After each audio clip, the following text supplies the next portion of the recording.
ওকে, so আমাদের আপওয়ার্কের যে ব্যাচগুলো, এখানে 4টা ব্যাচ পাওয়া যায়।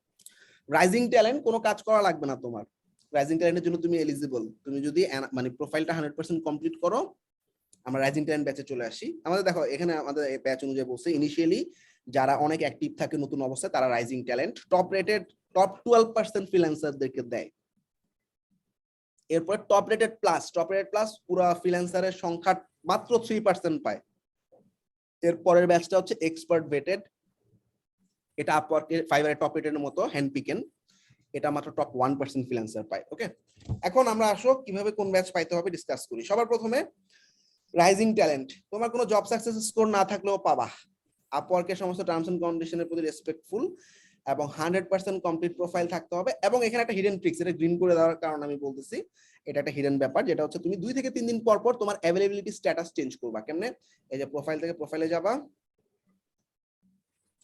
প্রোফাইলে যাওয়ার পর ওই যে আমাদের হাতের বাম দিকে যে অ্যাভেলেবল, অর্থাৎ তুমি আমরা এই যে আওয়ার্স পার উইক, কত আওয়ার কাজ করতে পারবো, এটা তুমি 3-4 দিন পর পর চেঞ্জ করবা। এখানে যে 3টা অপশন আছে, লেস দেন 30, মোর দেন 30, অ্যাজ নিডেড, ঠিক আছে? ধরো আমি এই 3 দিন লেস দেন 30 দিছি, এখন আগামী 3 দিন মোর দেন 30 দিয়ে সেভ করে রাখবো, আবার 2 থেকে 3 দিন পর আবার চেঞ্জ করবো। কেন এটা চেঞ্জ করতেছি?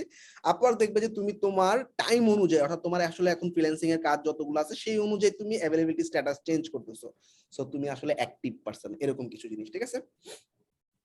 আচ্ছা, ঠিক আছে। আর submit proposal to your project relevant skill, অর্থাৎ তুমি যখন বিট করবা, তোমার স্কিল আর ক্লায়েন্টের স্কিল যখন মিলে যাবে, এরকম রেগুলার যখন বিট করবা, তখন এটা রাইজিং ট্যালেন্ট পাওয়ার জন্য অনেক হেল্পফুল। আর যদি 1-2টা কাজ চলে আসে নতুন অবস্থায়, সেখানে তোমার রেটিং বা রিভিউ এবং পাবলিক মানে প্রাইভেট ফিডব্যাকটা থাকলে সবচেয়ে কাজে দেয়। তো এটা আসলে অ্যাক্টিভ থাকলে এটা পেয়ে যাবা, 3-4 ঘন্টা মানে ডেইলি যদি মোটামুটি অ্যাক্টিভ থাকো পেয়ে যাবা। কোনো জব পাওয়া লাগবে না, প্রতিদিন লগ ইন করবা, অ্যাভেলেবিলিটি স্ট্যাটাস চেঞ্জ করবা, 10টা করে বিট করবা, ইনভাইটেশন যেগুলো আছে সেগুলোকে রেসপন্স করবা। আচ্ছা, এখানে একটা ইয়া আছে না, এই যে 24% রেসপন্স টাইম, এটা কেমনে আসে বলো তো? একটা জব প্রপোজাল যদি রেসপন্ড না আমার করে, পরে যে সাথে সাথে ইয়ে করো, রেসপন্স করো। এটা ক্যালকুলেট করে একটাই ইনভাইটেশন। আমি ইনভাইটেশন একটা ভিডিও দিছি ক্লাসরুমে, আজকে দেখো। অর্থাৎ তুমি এখানে নোটিফিকেশনে ক্লিক করে দেখবে ইনভাইটেশন আসছে, তোমার ইনভাইটেশন যেগুলো আসছে, ইনভাইটেশন রেসপন্ড করবা, ইনভাইটেশন আইদার তুমি অ্যাকসেপ্ট করবা নাইলে ডিক্লাইন করবা। এই যে এটা 24 ঘন্টার মধ্যে যদি করতে পারো, প্রথম 2-3টা জব ইনভাইটেশনে তুমি যদি সাথে সাথে হয় ডিক্লাইন অথবা রিজেক্ট করো অথবা অ্যাকসেপ্ট করো, তাহলে তুমি পেয়ে যাবা জব সাকসেস স্কোর। সো এটাই বলছি, এখানে কুইকলি তোমাকে রেসপন্স করতে হবে। তোমাকে ইনভাইটেশন পাইছো, তুমি ডিক্লাইন করো অথবা অ্যাকসেপ্ট করো, না পারলে ডিক্লাইন করো, কোনো সমস্যা নেই। কিন্তু এই ইনভাইটেশন জিনিসটা কি ভাইয়া? ইনভাইটেশন জিনিসটা আমার ক্লাসরুমে আজকে একটা ভিডিও দিছি, দেখো, ঠিক আছে? ঠিক আছে, ক্লাসরুমে দিছি আজকে ইনভাইটেশন নিয়ে একটা ভিডিও, সাকসেস স্টোরিজে পোস্ট করছি। আচ্ছা, সো এই গেল রাইজিং ট্যালেন্ট ব্যাচগুলো পাওয়ার ক্রাইটেরিয়া, ঠিক আছে? এরপর টপ রেটেড ক্রাইটেরিয়া গুলো দেখো। সবার প্রথমে আমাদের জব সাকসেস স্কোর 90% এর উপরে থাকতে হবে এবং অন্তত পক্ষে 3 মাস আগে তোমার হায়ার হইতে হবে, অর্থাৎ মিনিমাম 3 মাস সময় লাগে। ওকে, আচ্ছা, মেজারিং রাইজিং ট্যালেন্ট অথবা job success score at least 90%, at least 30 of the last 16 week. এটা কেমন জিনিস আমি একটু বলি। ধরো আমাদের এই যে প্রোফাইলে গেলাম, প্রোফাইলে না সরি স্ট্যাটে গেলাম, স্ট্যাটে দেখবা এখানে তোমার টপ রেটেড এলিজিবিলিটি বলবে, এই যে টপ রেটেড এলিজিবল উইক কত আছে এখানে, 2 অফ 16। ওকে, 90% এর উপরে যখন পাবা তখনই দেখবা টপ রেটেড এলিজিবল। এবং প্রত্যেক মাসে আর্নিং করতে হবে, 12 মাসে আর্নিং লাগবে, প্রত্যেক মাসে কিছু না কিছু আর্নিং করা লাগবে। ওকে, সো এটা যখন 13 উইক পার হয়ে যাবে, 2 উইক চলতেছে না, 13 উইক যখন পার হয়ে যাবে এবং তোমার কোনো ক্লায়েন্টের কোনো কমপ্লেন বা এরকম অ্যাকাউন্ট হোল্ড নাই, তাহলে তুমি টপ রেটেড পেয়ে যাবা। আচ্ছা, এরপরে দেখো 100% প্রোফাইল কমপ্লিট, এটা তো সবাই করছি আমরা। আর $1000 আর্ন করতে হবে অ্যাটলিস্ট, ঠিক আছে? $1000 আর্ন করলে চলে আসবে। ওকে, আর ওই যে আপ টু ডেটটা চেঞ্জ করবা রেগুলারলি। ওই যে আমাদের ওই যে প্রোফাইলে গিয়ে মোর দেন 30, লেস দেন 30, সেটা প্রাইভেট ফিডব্যাক অনেক হেল্প করে। আর হচ্ছে কোনো রিসেন্ট অ্যাকাউন্ট হোল্ড না থাকলেই তুমি পেয়ে যাবা।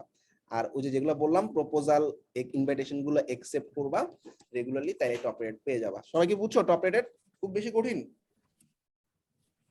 তার মানে 13 সপ্তাহের আগে পাওয়া যাবে না। হ্যাঁ 13 সপ্তাহ আগে পাবা না। 13 সপ্তাহের মধ্যে তোমার $1000 আর্ন করতে হবে, 90% প্লাস জব সাকসেস স্কোর থাকতে হবে, প্রাইভেট ফিডব্যাক ভালো থাকতে হবে, কোনো অ্যাকাউন্ট হোল্ড থাকা যাবে না।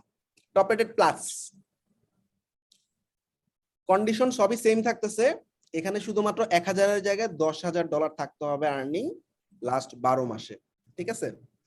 এবং এখানে একটাই এক্সট্রা শর্ত দেওয়া হয়েছে, খেয়াল করো, মোর লার্জ কন্ট্রাক্ট, অর্থাৎ যে সমস্ত কন্ট্রাক্ট গুলা 500 বা 1000-এর উপরে বা 500-এর উপরে বলতে পারি, সেগুলোকে আমরা লার্জ কন্ট্রাক্ট বলতে পারি। যত বেশি লার্জ কন্ট্রাক্ট পাবা টপ রেটেড প্লাস পাইতে সেটা হেল্প করবে, ঠিক আছে? সবাই কি ক্লিয়ার?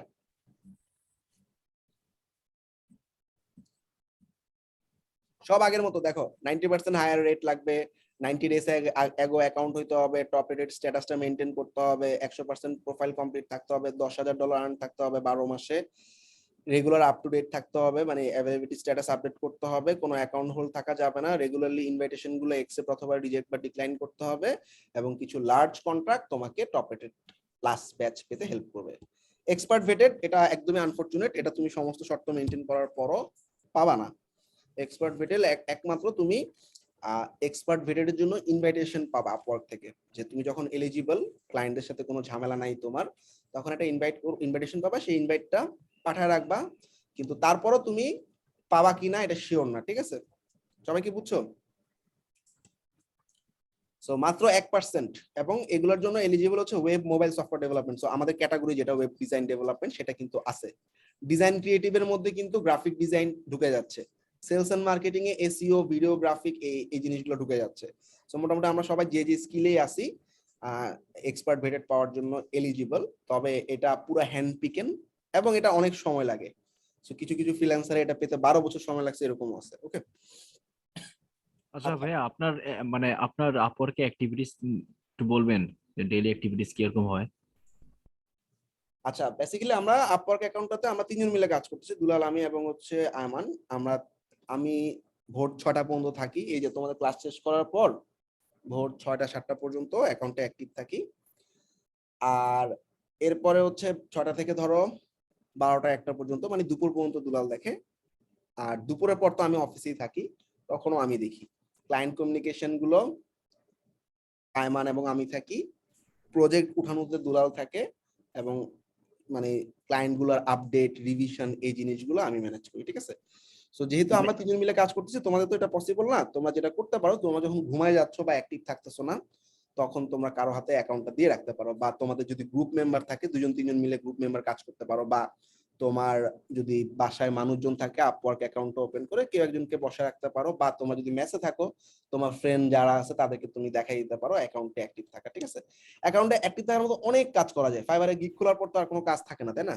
এখানে তোমার প্রোফাইলের মধ্যে পোর্টফোলিও আপলোড করা, টেস্টিমোনিয়াল কালেকশন করা, তারপর হচ্ছে তোমার এই যে পোর্টফোলিও আপলোড, তারপর হচ্ছে তোমার টেস্টিমোনিয়াল যেটা দেখাইলাম, প্রজেক্ট আপলোড করা, সার্টিফিকেশন গুলো নেওয়া, তারপর হচ্ছে তুমি বেস্ট হচ্ছে আরেকটা ইম্পর্টেন্ট জিনিস হচ্ছে এখান থেকে সার্চে গিয়ে, প্রজেক্টে গিয়ে তুমি নিজে কিছু সার্চ করো, ধরো ল্যান্ডিং পেজ দেখতে থাকো যে কে কি করতেছে, হ্যাঁ, মানে কে কিভাবে দিছে প্রজেক্ট। ফাইবারে তো অনেক গিগ ঘাটছো, এন্ড আপওয়ার্কে তোমার প্রজেক্ট দেওয়ার আগে তোমার কিছু প্রজেক্ট ঘাটো, অনেক ইউনিক আইডিয়া পাবা। ফ্রিল্যান্সারদের প্রোফাইলে চলে যাও, প্রোফাইল ভাইয়া, এই প্রজেক্টে ভাইয়া অন্যদের প্রজেক্টের ট্যাগ গুলা কিভাবে দেখবো ভাইয়া এইখানে? তোমরা তো গিগ অনুযায়ী ট্যাগ বানাইছো, সমস্যা নাই, ঠিক আছে? হ্যাঁ জি ভাইয়া, অন্যদের এই ট্যাগ গুলা কিভাবে মানে দেখা যায় না? ট্যাগ গুলা কি মানে আপওয়ার্কে হাইড দেখা করা, যায় না? আপওয়ার্কে হাইড করা। আর ও, এখানে ট্যাগ ট্যালেন্ট দেখা যায় না। যার যে ক্যাটাগরি আসো সেই ক্যাটাগরিতে সার্চ করো, সার্চ করে যারা টপে আছে তাদের অ্যাকাউন্টগুলো একটু দেখো কে কি করছে। আমরা তো অনেক কিছু বলছি, এখন সব যে করতে হবে বা সব যে করতে পারবা তা না। দেখো যে ও আসলে টপ রেটেড হয়েছে লাহোর পাকিস্তানের, এর প্রোফাইলে কি এমন আছে টপ রেটেড হয়েছে। তো দেখলা যে আসলে সে কি লিখছে, পিএইচপি কাজ করে, আচ্ছা খুব ভালো, ওয়ার্ক এক্সপিরিয়েন্স অনেক ভালো, ওর প্রজেক্ট আছে কতগুলো, পোর্টফোলিও আছে 13টা, স্কিল কি কি দিছে একটু ঘাটো। এই টাইমে দেখবা টাং করে তুমি একটা নোটিফিকেশন পাচ্ছ, ইনভাইটেশন পাইছো। বেসিক্যালি ইনভাইটেশনটা যারা এই মুহূর্তে অ্যাক্টিভ আছে তাদের কাছেই আপওয়ার্ক পাঠায়, মানে তাদেরকে সার্চের টপে দেখায়। সো এই ইনভাইটেশন গুলো অ্যাকসেপ্ট করো। আর এই ব্যাচ গুলোর জন্য এখন আপাতত রাইজিং ট্যালেন্ট ব্যাচটা ট্রাই করো, রাইজিং আচ্ছা চ্যানেল ভাইয়া। পাওয়ার পর দেখবা প্রচুর পরিমাণে কাজ আসতেছে। ওকে প্রতিদিন কয়টা